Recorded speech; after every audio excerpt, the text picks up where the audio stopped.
She spent 34 years hating the woman who abandoned her as a baby. Then she opened a storage unit and discovered the devastating truth that shattered everything she believed about love, family, and the walls we build to survive. Watch until the end. The twist will break your heart and put it back together in ways you never expected. Destiny's phone buzzed during the moment every parent lives for. Isaiah stood on stage in his shepherd costume, cotton balls glued to a paper bag vest, his gap-toothed smile visible even from the back row of the Franklin Elementary auditorium. The other second graders sang about stars and mangers, but Destiny could only see her boy, his small hands clutching that wooden staff like it mattered more than anything in the world. The phone buzzed again. She glanced down. Unknown number. Atlanta area code. She swiped it away and lifted her camera, determined to capture Isaiah's big moment. James sat 3 seats down with his new girlfriend, some yoga instructor named Amber with perfect skin and an annoying laugh. They'd been divorced 2 years now, but seeing him here still felt like swallowing glass. Third buzz. Destiny's jaw tightened. Whoever this was didn't understand boundaries. She answered with a whisper sharp enough to cut. "I'm at my son's school play. This better be Ms. Williams. This is Carol Henderson from Henderson and Associates. I'm calling about Patricia Williams." The name hit Destiny like cold water. She stood up, ignoring the annoyed looks from other parents as she squeezed past knees and purses toward the exit. The hallway smelled like floor cleaner and old cafeteria pizza. "I don't know anyone by that name," Destiny said, her voice flat. A pause on the other end. Papers shuffling. "Ma'am, according to our records, Patricia Williams is your mother. I'm very sorry to inform you that she passed away 3 days ago in Savannah. We've been trying to reach you." "That woman wasn't my mother." Destiny's hand gripped the phone so hard her knuckles went pale. A mother doesn't dump her newborn baby at a hospital and disappear for 34 years. "Ms. Williams, I understand this is difficult, but there are matters that require your attention. Patricia left specific instructions. Then find someone else. I have a life, a career, a son who actually needs me." Destiny's voice cracked on that last word, just slightly, and she hated herself for it. Through the auditorium doors, she could hear the kids starting Silent Night. Isaiah's voice would be in there somewhere, off-key but enthusiastic, the way he sang everything from Beyoncé to his ABCs. "There's a storage unit," Carol continued, her tone careful, like she was approaching a scared animal. "Patricia left you the key. She was very clear, you're the only person who can open it. There's a letter too. She wrote that you'd understand once you—" "I don't care about a letter. I don't care about some storage unit full of junk from a stranger." Destiny could feel heat rising up her neck, that familiar anger she'd spent thousands of dollars in therapy learning to manage. "Do whatever you do with unclaimed property. Throw it away. Burn it. I really don't care. The unit has been paid through the end of the year. After that, everything inside will be disposed of according to state law." "But Ms. Williams, your mother specifically." "Stop calling her that." The words came out louder than Destiny intended. A teacher poked her head out of a nearby classroom, concerned. Destiny turned away, lowering her voice to something cold and controlled. "That woman was nothing to me. Nothing. And now she's dead, and that's exactly what she deserves to be." Destiny ended the call. Her hand shook as she shoved the phone into her purse. The auditorium doors opened and parents started flooding out, pulling on coats, checking phones, discussing whose house for the after-party. The play was over. She'd missed the ending. James emerged with Amber attached to his arm like expensive jewelry. Isaiah bounced between them, still wearing his shepherd costume, his face bright with joy that dimmed the second he saw his mother's expression. "Mommy, did you see me? Did you see when I dropped my staff and had to pick it up?" Isaiah ran to her, and Destiny forced her face into something resembling a smile. "I saw, baby. You were perfect." She knelt down, straightening his crooked halo. His teacher had used a wire hanger and gold garland. It sat crooked on his head, and something about that, the imperfection, the effort, the pure innocence of it, made Destiny's throat tight. "You okay?" James asked. He knew her too well, even now. 5 years of marriage had taught him to read the tension in her shoulders, The way she held her jaw when she was fighting something down. "I'm fine." Destiny stood up, taking Isaiah's hand. "What call?" "Nothing important." "You left before the finale," Amber said, like this was a tragedy worth discussing. Isaiah had a whole speaking part at the end. "It was so precious." The word precious, coming from Amber's glossy lips, made Destiny want to scream. Instead, she squeezed Isaiah's hand and smiled at her son. "I bet you were amazing, baby." Isaiah's face fell just a little, that look kids get when they realize their parent missed something that mattered. "It's okay, Mommy. Daddy recorded it." Of course he did. James had always been the reliable one, the present one, the one who remembered school events and doctor's appointments and when Isaiah needed new shoes. That's what made the divorce hurt worse. There was no villain. Just Destiny's inability to let anyone close enough to really matter. That night, after dropping Isaiah at James's place for his Wednesday overnight, Destiny sat in her downtown Atlanta condo and stared at her phone. The lawyer had sent an email. Storage unit address. A photograph of a small brass key. And a PDF of a letter with Patricia Williams's signature at the bottom. Destiny deleted the email without reading the letter. She poured herself a glass of wine, a good Malbec that cost more than her first month's rent in college, and stood at her floor-to-ceiling windows looking out at the city lights. She'd built this life. This beautiful, controlled, successful life. Senior architect at one of Atlanta's top firms.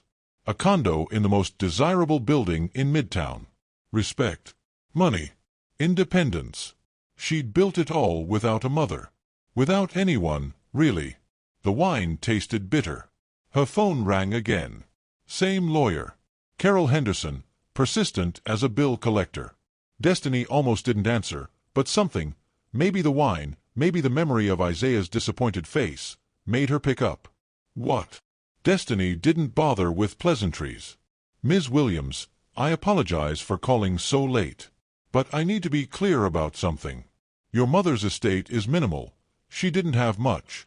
But that storage unit, she's been paying for it for 16 years. Same unit. Same location in Savannah. Never missed a payment, even when she was sick. 16 years. Destiny did the math automatically. That would be right around when Isaiah was born. When her marriage to James was new and full of promise, she'd immediately tried to suffocate with work and emotional distance. "Why are you telling me this?" Destiny asked. "Because whatever's in that unit mattered to her. Mattered enough to sacrifice for. And she wanted you to have it." Carol's voice softened. "I've been doing estate law for 23 years. I've seen a lot of deathbed wishes. Most of them are about money or revenge or guilt. But your mother, she just kept saying you deserved to know the truth." "The truth about what?" "She didn't say. Just that everything you needed to understand was in the unit." Papers rustled again. "Look, I can't make you go. But I promised her I'd try. So I'm trying. The key and access code are in that email. The unit is at Safekeep Storage on Highway 80, just outside Savannah. You have until December 31st. After Carol hung up, Destiny sat in the dark for a long time. The city lights blurred through her wine glass, and she thought about the walls she'd built. Thick ones. Strong ones. The kind that kept everyone out, including her own son, if she was honest with herself. That's why James left. Not because he stopped loving her. Because loving her was like loving a locked door. Destiny opened her laptop, pulled up the email she'd deleted and restored it from trash. The letter was right there. One click away. She closed the laptop, poured another glass of wine, and told herself she didn't care. But at 2 in the morning, she was still awake, staring at the ceiling, thinking about a storage unit in Savannah and a woman she'd spent 34 years hating, and wondering what truth could possibly matter now. If this story is touching your heart, please hit that like button and subscribe to Tales by M. Bell. Your support helps these emotional stories reach others who need to hear them. Let's build a community of storytellers together. Drop a comment and let me know what you're feeling so far. Destiny drove to Savannah on Saturday morning. She told herself it was just to close this chapter once and for all, to prove that Patricia Williams had nothing worth saying. She told herself the 3-hour drive was about efficiency, about handling business so she could move on.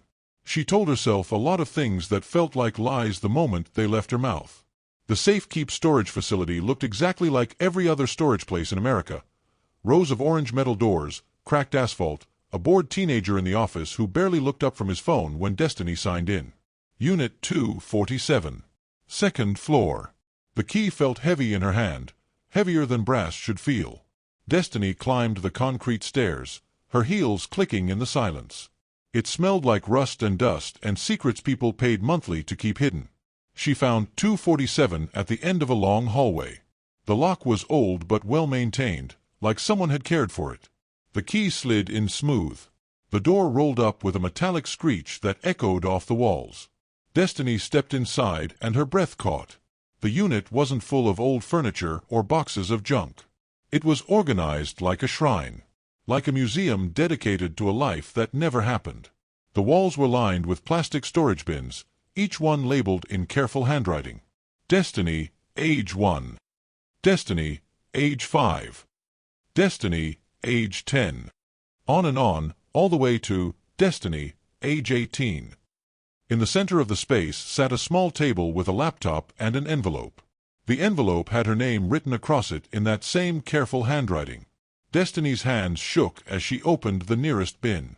Age 8. Inside were birthday cards, dozens of them. A teddy bear still in its packaging, the price tag from 2001 still attached. A little girl's dress, size 8, pink with white flowers. Unopened. A letter addressed to Destiny Williams, care of Margaret Williams, with a return address in Savannah. Margaret. Her grandmother. The woman who raised her. Destiny pulled out the letter. It had been returned to sender, stamped, refused, returned to sender in angry red ink. She opened it with trembling fingers. The date was December 1999. My dearest Destiny, happy 8th birthday, baby girl. I hope you like the dress. Pink used to be your favorite color when you were small. I don't know if it still is. I don't know anything about you anymore, and that kills me every single day. But I want you to know I'm trying. I'm always trying. I will never stop trying. One day, I hope you'll let me explain. One day, I hope you'll understand that I never wanted to leave you. Love always, your mama. Destiny dropped the letter like it burned her. She moved to the next bin. Age 12. More cards. More gifts. All returned. All refused. A basketball. Her grandmother must have mentioned she played in middle school. A book about famous black architects. Someone had been paying attention, even from a distance. More letters, all stamped refused. She tore through bin after bin, her movements getting more frantic, more desperate. Sweet 16 gifts. High school graduation presents. A card for her wedding to James with a check for $5,000 inside, never cashed, returned with that same angry red stamp. Every major milestone of Destiny's life was here, documented by a woman who wasn't allowed to be part of it. Destiny sank to the concrete floor, surrounded by the evidence of someone's love, and felt something crack open inside her chest. The laptop on the table seemed to pulse with importance. She stood on shaky legs and opened it. The screen came to life immediately, password already entered, a single video file queued up and ready to play. Her finger hovered over the spacebar. Everything in her screamed to run, to leave, to keep the walls intact. But she'd come this far. She'd seen too much. She pressed play. Patricia Williams appeared on screen, and Destiny gasped. The woman looked like her. Same eyes. Same shape of face. Same way of holding her shoulders. Patricia sat in what looked like a hospital room, thin and tired, and 4 in her arm. But her eyes were fierce, determined. Hi, baby girl. Patricia's voice cracked. If you're watching this, I'm gone. And I'm so sorry I never got to say these things to your face. She took a shaky breath. You were born when I was 15 years old. 15. Destiny. A baby myself. Your father was 17. We were kids playing grown-up games with grown-up consequences. My parents, your grandparents, they were so ashamed. In 1990, in their church, in their community, an unwed teenage mother was the worst thing I could be. Patricia wiped her eyes. They gave me two choices. Give you up for adoption to strangers, or leave you with my mother, your grandmother Margaret, and disappear. They said if I ever contacted you, if I ever tried to be part of your life, they'd make sure you knew I was a whore who abandoned you. They'd tell you I chose drugs and men over my own child. They'd destroy any chance I had of you ever loving me. Destiny's vision blurred with tears she'd been holding back for hours, maybe years, maybe her whole life. So I left, Patricia continued. I was 16 years old and I left my baby with my mother, and I moved to Savannah, and I tried to build a life. I worked 3 jobs. I got my GED. I went to community college. And every single birthday, every single Christmas, every milestone I could think of, I sent you something. I sent you letters telling you I loved you. That I never stopped thinking about you. That leaving you was the hardest thing I ever did. Patricia's face hardened with anger now. And your grandmother returned every single one. She kept her promise to my parents. She made sure you never knew I was trying.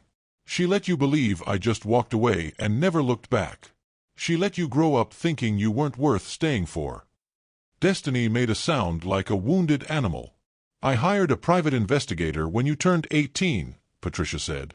I found out you were at Georgia Tech studying architecture. I was so proud, baby.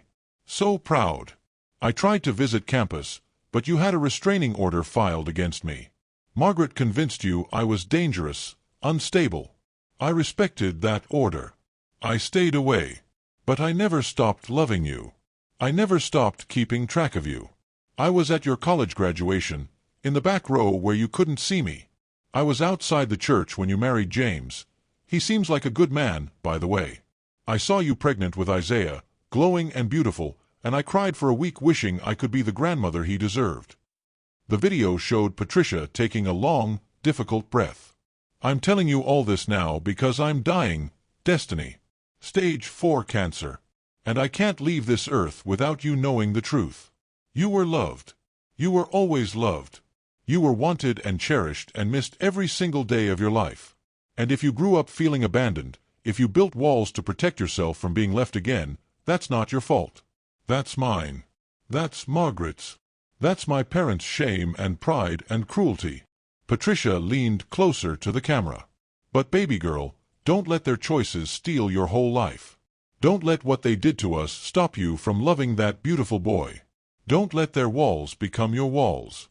Break the cycle, Destiny. Be the mother to Isaiah that I wanted so desperately to be to you. Let him in. Let people in. You deserve love. You always did.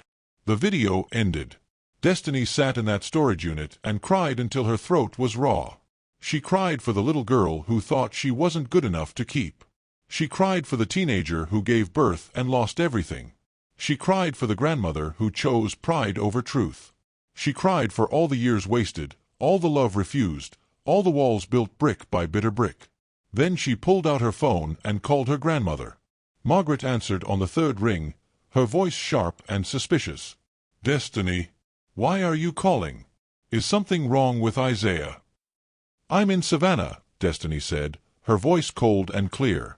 I'm standing in a storage unit full of every gift, every card, every letter my mother tried to send me for 34 years. All returned by you. All stamped refused. Silence on the other end. Long and terrible.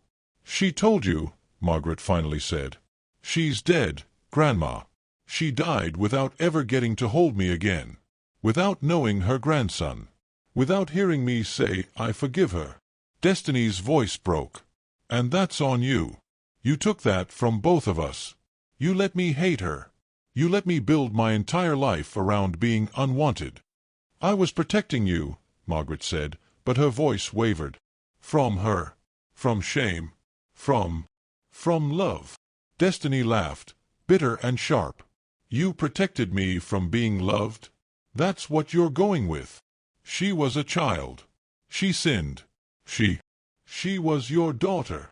Destiny shouted. And I was your granddaughter. And you chose pride over both of us. You chose what people at church might think over giving me the truth. Margaret was crying now, old woman tears that might have moved Destiny once. I did what I thought was right. I raised you. I fed you. You raised me to believe I was worth leaving. Do you understand that? I couldn't even stay married because I was so convinced that everyone leaves eventually. I can barely hug my own son without panic clawing up my throat. You didn't protect me. You damaged me." Destiny hung up. Her hands were still shaking, but something felt different. Lighter. Like a weight she'd carried so long she forgot it was there had finally been lifted. She spent 2 more hours in that storage unit, reading letters, looking at gifts, piecing together the story of a woman who loved her from a distance for 3 decades. Then she locked it up, got in her car, and drove straight to James's house. He answered the door looking confused. Isaiah was visible in the living room, building something elaborate with Legos, completely absorbed. "I need to tell you something," Destiny said. "Can we talk?" They sat on James's porch while Destiny explained everything. The storage unit, the video, the truth she'd just learned. James listened without interrupting, his face showing everything he felt. Sadness. Anger. Recognition. "That explains so much," he said quietly when she finished. "About us. About why you couldn't." "I know." Destiny wiped her eyes. "I know I messed up our marriage. I know I kept you at arm's length. I know I made you feel like loving me was a punishment." "It wasn't all you," James said. "I could have fought harder. I could have." "No." Destiny shook her head. "You did fight. You fought for 5 years. I just couldn't let you win." They sat in silence for a moment. Then Destiny said, "I want to do better. With Isaiah. I want to be present. I want him to know he's loved, that he's wanted, that I'm never leaving. I want to break this cycle." James reached over and squeezed her hand. "He knows you love him, Des. But yeah, he could use more of you. We both could." That night, Destiny asked if she could stay for dinner. James said yes. Amber was there too, and instead of feeling threatened, Destiny felt grateful that her son had more people who cared about him. They ate spaghetti and meatballs, Isaiah's favorite, and Destiny asked her son about school, about his friends, about the Lego spaceship he was building. She listened. Really listened. And when Isaiah showed her a drawing he'd made at school, she didn't just glance at it and say, "Nice job." She looked at every detail, asked about every color choice, and taped it to James's refrigerator like it was worth displaying. After dinner, she tucked Isaiah into bed at James's house, something she never did because it felt like intruding on his father's time. "Mommy," Isaiah asked as she pulled the covers up. "Are you okay? You seem different." "I'm okay, baby. Better than okay." She kissed his forehead. "I just realized something important today." "What?" "That I love you more than anything in the whole world. And I'm going to do a better job of showing you that. Every single day." "Okay." Isaiah smiled his gap-toothed smile. "Okay. I love you too, Mommy." Destiny stayed until he fell asleep, watching his chest rise and fall, his small hand curled under his cheek. She thought about Patricia watching her from a distance, never getting moments like this. Never getting to see her daughter grow up. Never getting forgiveness or reconciliation or peace. She pulled out her phone and opened her notes app. Started typing. "Dear Mama, I found the storage unit. I watched your video. I know the truth now. I'm so sorry I never got to tell you this while you were alive, but I forgive you. I understand now. And I promise I'll break the cycle. I promise I'll love Isaiah the way you wanted to love me. I promise I won't let walls keep me from the life I deserve. Thank you for never giving up. Thank you for loving me from a distance. Thank you for leaving me the truth. I love you. I always will. Your daughter, Destiny." She saved the note. She'd never be able to send it, but writing it felt like closing one door and opening another. Like letting go and holding on at the same time. 3 months later, Destiny started a foundation called Second Chances. It helped young mothers stay connected with their children, provided counseling for families broken by shame and pride, and funded programs that kept teenagers from having to make impossible choices. She did it in Patricia's name. She did it for every grandmother like Margaret who chose wrong. She did it for every kid like her who grew up believing they weren't worth staying for. And every time she tucked Isaiah into bed, Every time she showed up at his school events, every time she let herself be vulnerable and present and real, she thought about her mother. The woman who loved her from a distance. The woman who never gave up, even when every gift was returned, every letter refused. The woman who taught her, in death, what it really means to break down walls and choose love. Thank you for watching this emotional journey with me. If this story moved you, please subscribe to Tales by M. Bell and turn on notifications so you never miss our next powerful story. Drop a comment below and tell me where you're watching from. I love connecting with viewers from all around the world. Share this video with someone who needs to hear this message about breaking cycles and choosing love. Until next time, keep your hearts open and remember, it's never too late to tear down walls.